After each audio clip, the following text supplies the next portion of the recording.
is Father Bob Warren of the Franciscan Friars of the Atonement. Thank you for listening to this rebroadcast of the Ave Maria Hour radio show. The Friars' popular Ave Maria Hour was first brought to the radio airwaves in 1939, recorded in New York City and on the mountainside grounds at Graymoor, a home in Garrison, New York. These timeless classic stories of the Bible and the lives of the saints came to life each week through dramatic reenactment by professional actors and actresses. You know, friends, Christ once said, "Do not hide your treasure under a bushel." In saying this, he meant share your gifts, share your talents. The Friars of the Atonement feel the message in these broadcasts remains as powerful and timely as when they were originally aired, and we are so happy to be able to share them with you today. To learn more about the missions and ministries of the Friars of the Atonement, I invite you to visit our website, www.atonementfriars.org.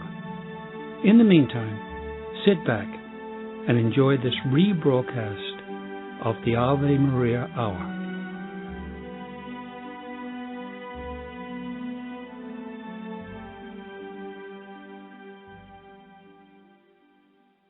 The supernatural virtue of faith, the virtue by which we firmly believe all the truths God had revealed, because he who can neither deceive nor be deceived revealed them to us.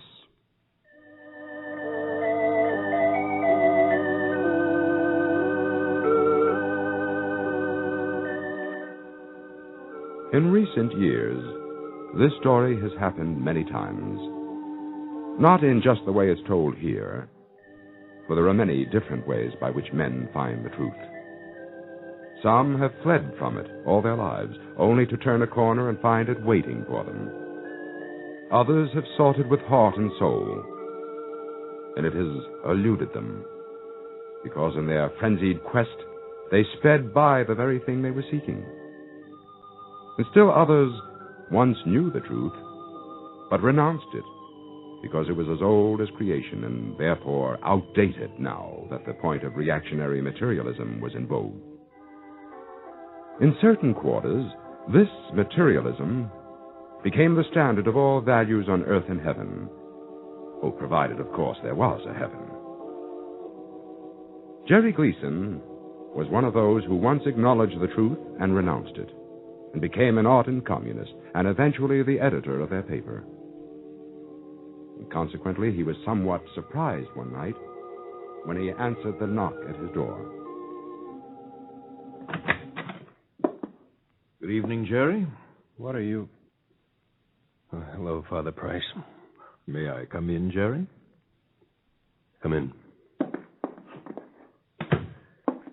I never thought I'd see the day Jerry Gleason had to look up and down the street before inviting me into his house. Don't you know I've been made editor of the paper? Yes, but I didn't come to congratulate you on your promotion to chief spokesman of communism in the city. Then why did you come?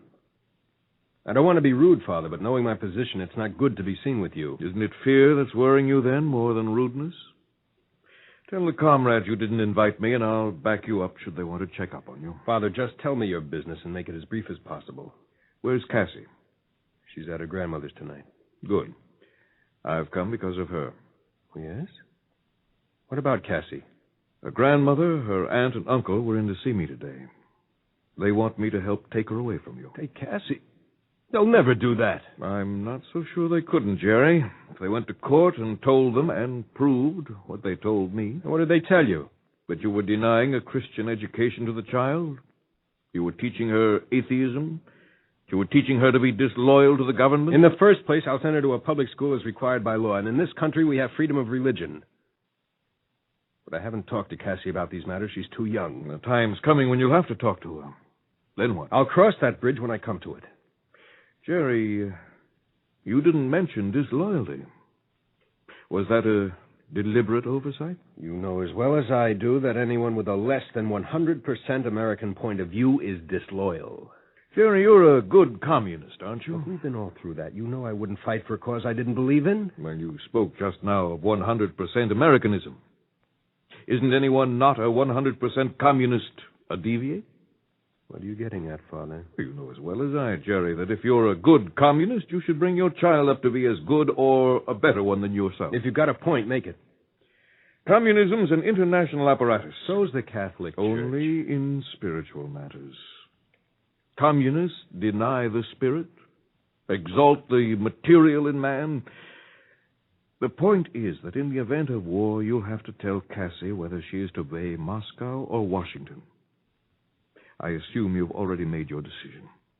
Assuming I have, I'd be a fool to state it. And I wouldn't ask you to incriminate yourself. Jerry, I grant you that under the law, the relatives couldn't do much if you brought Cassie up to be an atheist. If they could prove you were teaching her to be disloyal, they might have a case. If they could prove it. Well, they might not have to entirely. You're an avowed communist with a high position in the party. By deduction, the court might reason you'd make one of her. A communist is still an American citizen. We haven't been outlawed yet. They don't throw a man in jail for his views. And isn't it wonderful to live in a country where they don't, even though a man thinks that country should be communized? Don't you think we should end this discussion? If you wish. We were speaking about Cassie.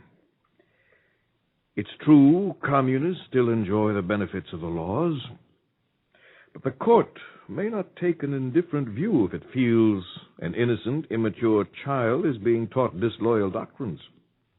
They could put some very awkward questions to you, and if you refuse to answer, it might put an unfavorable interpretation on your silence. Father, if you're trying to frighten me into a change of views by telling me I'll lose Cassie... Jerry, I don't want you to lose Cassie. What? The relatives asked me to talk to you, and they agreed to follow my recommendation. And you're going to trot back and tell them to go into court? No. I'm going to recommend that they do nothing. Why? What's the catch? Why are you doing this when you know the way to hurt me most is to take her away? You've no love for me or the things I believe in. You're partly right, Jerry. I hate the things you believe in now. But the love I've had for you, I've never lost. I find that hard to believe. Furthermore, Jerry, I've faith in you. And I have faith that God will someday reveal himself to you. That's why I'm recommending Cassie be left with you. Aren't you afraid she'll be contaminated? It's a risk with God's trust I'm willing to take. For I believe this much in you, that when the time comes for you to train your child, you're the kind of man who will tell her what, in your heart and soul, you believe to be the truth. Yes, I think I would. But it won't be what you're hoping for, Father. Still, you don't mind if I continue to hope and pray. It's a free country. For both of you. Don't tell me you pray for me. I've never stopped from the day you left us, Jerry.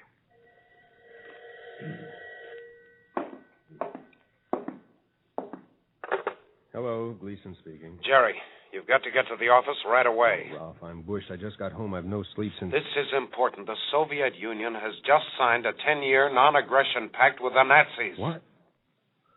I'll be right down. We've got to get on the streets with an explanation before the capitalistic press slaughters us. Did they give us anything to go on? Not a word. We've got to play it by ear, and it's got to be good. Get the editorial staff together and wait for me.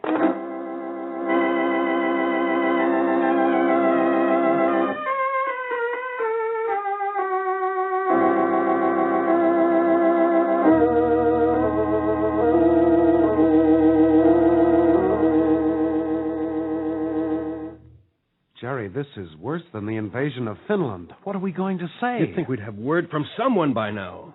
Why do they treat us like stepchildren? We get out on a limb, then Moscow saws it off. Be careful what you say, Jerry. There's no telling who's a GB man. This will cost us members. Don't the party leaders realize that? The phone's been ringing all evening.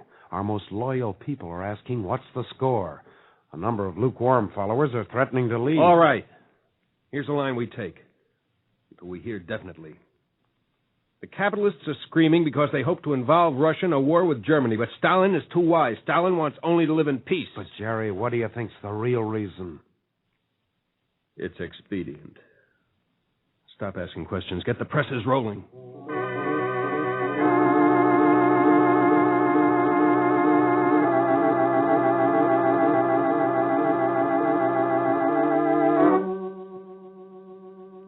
It was political and military events which made Jerry doubt the integrity of the man in the Kremlin. The same kind of doubt that made him first question the faith he once held. Yes, Stalin was for peace. But then came the sudden attack by Hitler on Russia, and the party presses had to be thrown into reverse again. Russia alone was holding the fortress of democracy. A second front must be opened at once. Overnight, Stalin became the champion of free people. If any questions arose in Jerry's mind about the fundamental doctrines of communism, he put them aside. He was much too busy winning a war. However, Cassie had reached the age of questioning, and being a normal, curious child, she wanted answers. Father? Yes, Cassie, what is it?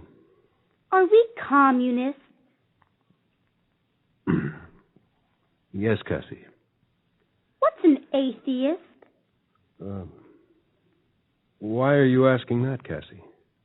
Well, one of the girls at school said if I was a communist, I had to be an atheist. And she wouldn't tell me what it was, except it was something very awful. She said to ask you, and you would know. Well, one of these days I'll explain everything to you. But I got mad at her, and I told her you would never believe in something awful. And I pulled her hair.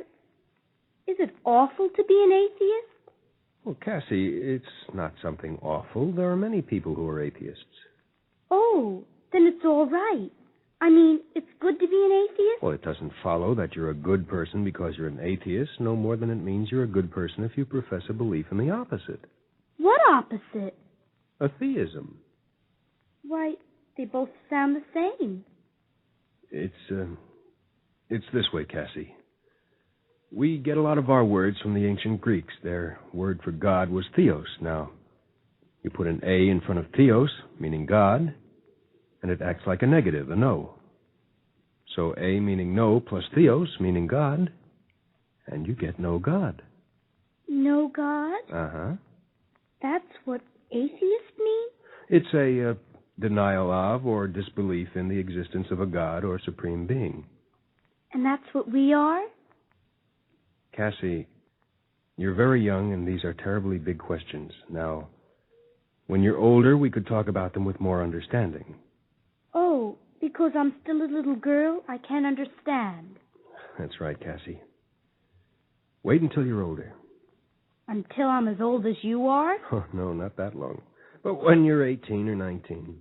But, Father, you're much more than 18 or 19. Yes, much more so. And you said it wasn't awful to be an atheist. So you understand what it means.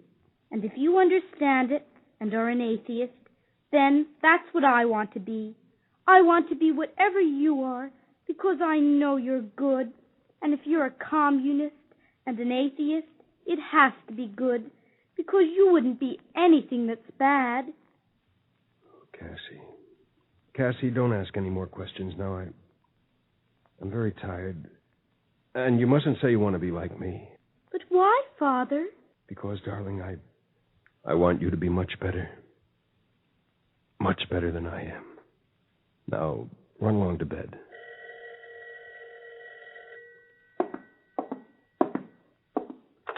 Hello. Jerry, word just came in. Stalin's dead.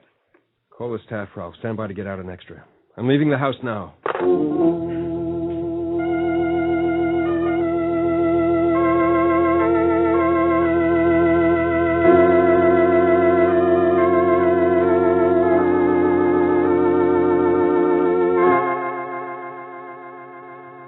As Jerry Gleason walked the short distance to the office, his thoughts were not on the dead Stalin and what would be said about him. That was easy. Heaped nothing but praise upon him. He was thinking of Cassie, her questions, his reluctance to answer.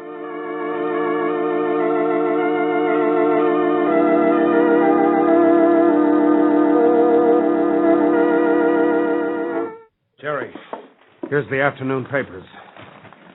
They're blasting us for the eulogy on Stalin, bringing up all the usual stuff, liquidation of kulaks in the Ukraine. Shall we answer them? Yes. The resistance to Stalin was fostered by counter-revolutionist and capitalistic foreign agents to discredit the progress he was making. End up with a reminder that when there's a revolution, some people are bound to get hurt. You can't make an omelet without breaking an egg. That's the stuff. The one thing we've got to do is keep the memory of Stalin as a great and all-wise ruler alive in the minds of the people.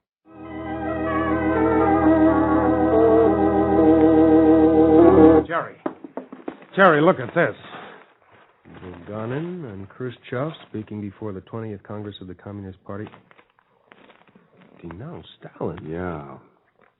In a complete reversal, it is now permitted to admit Stalin made some serious mistakes.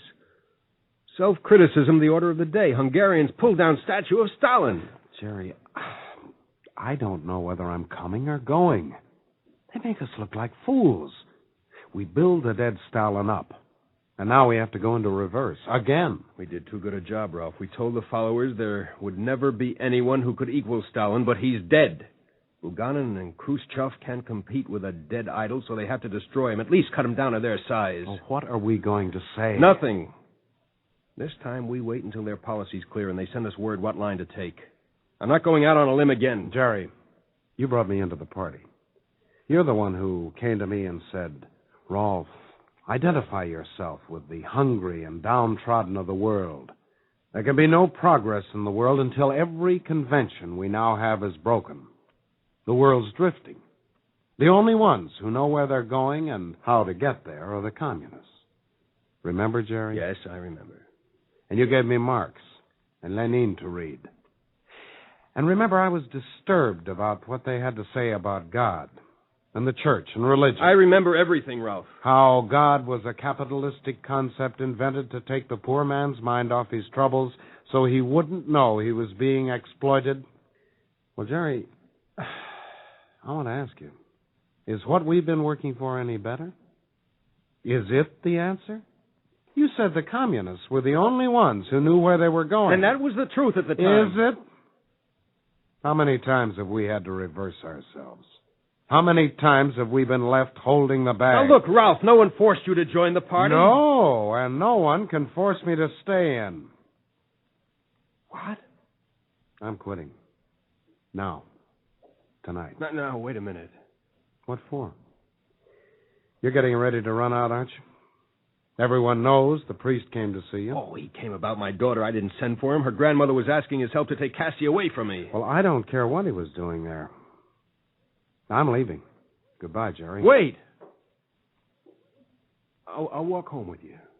No, thanks. The one thing I'll never forgive you, Jerry, is for bringing me into the party.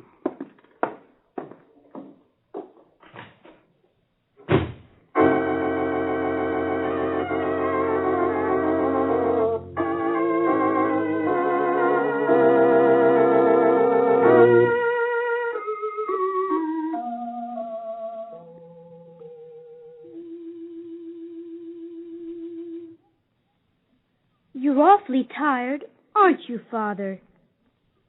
Yes, Cassie, I'm very tired. I'll bet you're working too hard. Oh, no, Cassie. I've always worked hard. It's not that. If Mother were alive, she'd make you take a vacation. Yes. Yes, I'm sure she would. Cassie, how do the children at school treat you? Oh, all right. They leave me alone pretty much. You have many friends? I mean, other girls to whom you can talk? No, I haven't many. That is, any friends.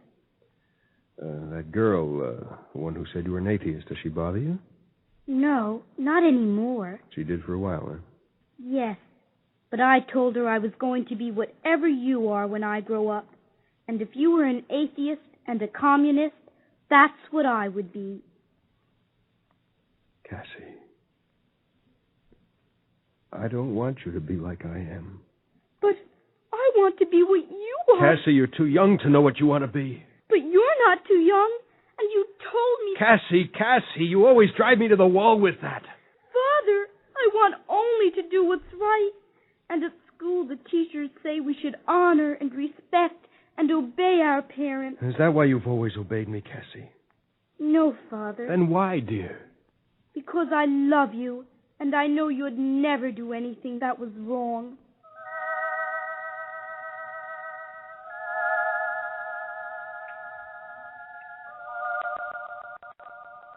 I have faith in you. And I have faith that God will someday reveal himself to you. It's a risk with God's trust I'm willing to take. I believe this much in you. When the time comes, you'll tell her what in your heart and soul you believe to be the truth. Father, what is it? Are you listening to something outside? Huh? Oh, yes. Yes, Cassie, I was listening to something. A voice from a long way off. Oh, I do that sometimes, but it's only my imagination. Oh, this wasn't Cassie. This was real. The most real thing I ever heard. So I didn't hear anything. Cassie, dear, would you like to go and live with your grandmother? Well, she's very, very nice to me, and she's always asking me to come. She's a wonderful cook, and I know she loves you. She'd look after you much better than that woman I hired. Do you want me to go? Let's leave me out of this. Oh, we can't do that. You're here. Well, what I mean is, I want you to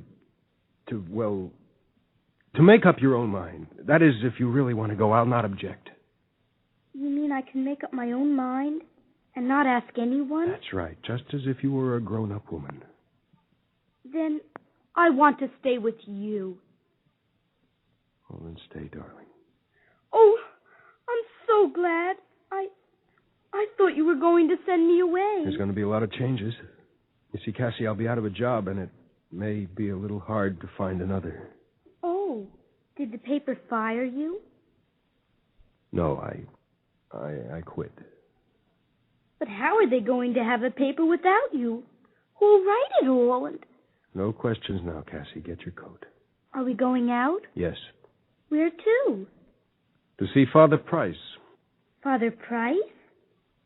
But I thought you didn't And we're going to ask him to baptize you. Baptize? What's that? Why must I be baptized?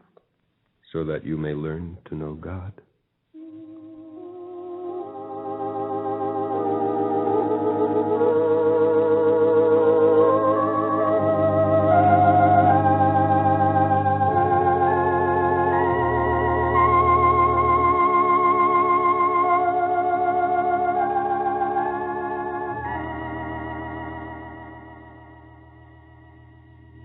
God's grace that brought you here, Jerry. Father, when something like this happens, it's hard to say at what precise point one begins to turn. It's too soon to know, but things are beginning to clear up already. In what way, Jerry? Well, you don't have to be looking over my shoulder or up and down the street to see who's watching before talking to the priest. I'm sorry about that remark. It was true. There's a great many mistakes to correct. A great many wrongs to undo. But you've made the all-important step in bringing Cassie. You've acknowledged a belief in God and His church. Oh, perhaps it was your faith in me that brought me here. My faith in God, Jerry. And the prayers in your behalf. Oh, yes, Father, you were right. The time did come when I had to tell Cassie what I believed. No, what I knew to be the truth. A man would have to have a colossal conceit in his own importance to look into the eager, questioning face of a child and tell her this is a world without God. And could it be, Jerry, that a command of Christ you once learned in the Catholic Church came back to you? Which one, Father? There are so many I tried to deny and forget. This one. Let the little children come to me, and do not hinder them, for such is the kingdom of God.